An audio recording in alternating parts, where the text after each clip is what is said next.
The Lord be with you. A reading from the Holy Gospel according to John.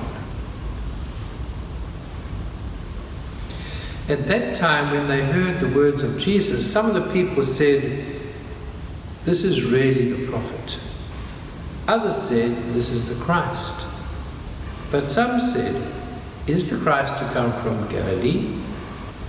Has not Scripture said that the Christ is descended from David and comes from Bethlehem, the village where David was?" So there was a division among the people over him. Some of them wanted to arrest him, but no one laid hands on him. The officers went back to the chief priests and the Pharisees, who said to them, "Why did you not bring him?" The officers answered, "No man ever spoke like this man." The Pharisees answered them, "Are you led astray, you also? Have any of the authorities or of the Pharisees believed in him? But this crowd, who do not know the law, are accursed."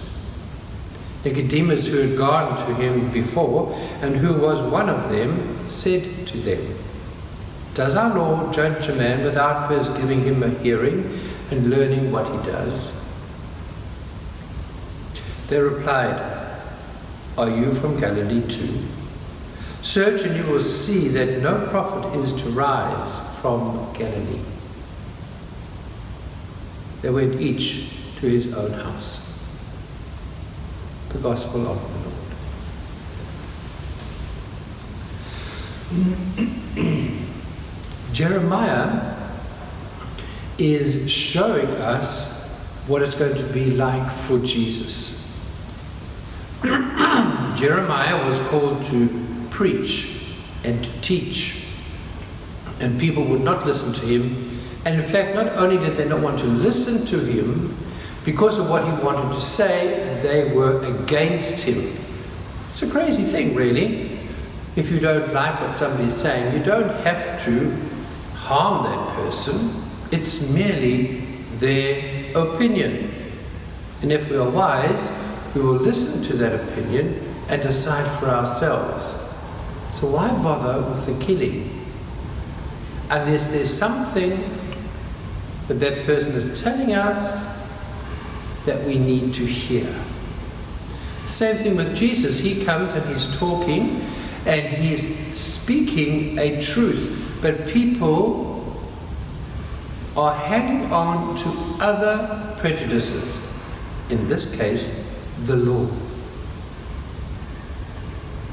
And so Jesus speaks the truth, and people who are not learned, like the soldiers, they say, "No one has ever spoken like this man."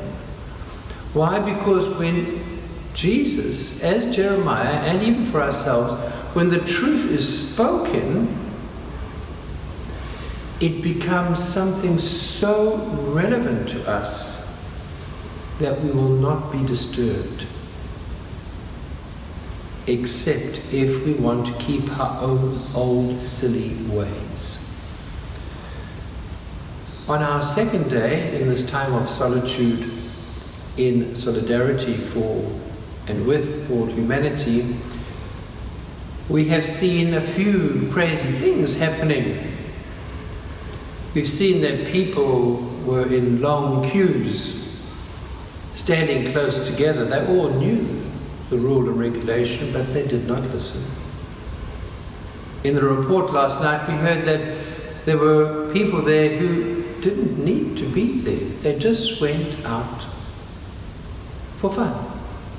50 people have been arrested because they decided that this was party time. They did not want to listen to the truth, that if we behave ourselves and we take this as a time of prayer in union with all human beings on earth, then we will overcome the coronavirus. But if we don't listen and we go doing things that we want to do and what we believe is our right, we stand to be responsible for millions of people dying, as we've already seen, the thousands dying in Italy and China. So Jesus speaks to us very strongly today.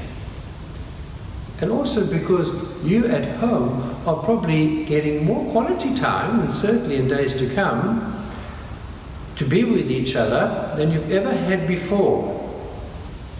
And so there might be times when little arguments will start coming up.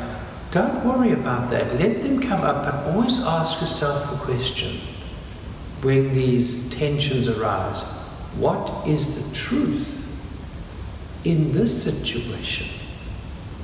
Not what is my opinion or another person's opinion, but as Jesus was teaching, the universal truth. The universal truth in our day is to stay away from each other, to save humanity. What is that, the universal truth that we need to hear when we are perhaps not getting along as we had hoped in our little homes and away from our normal distractions? Amen.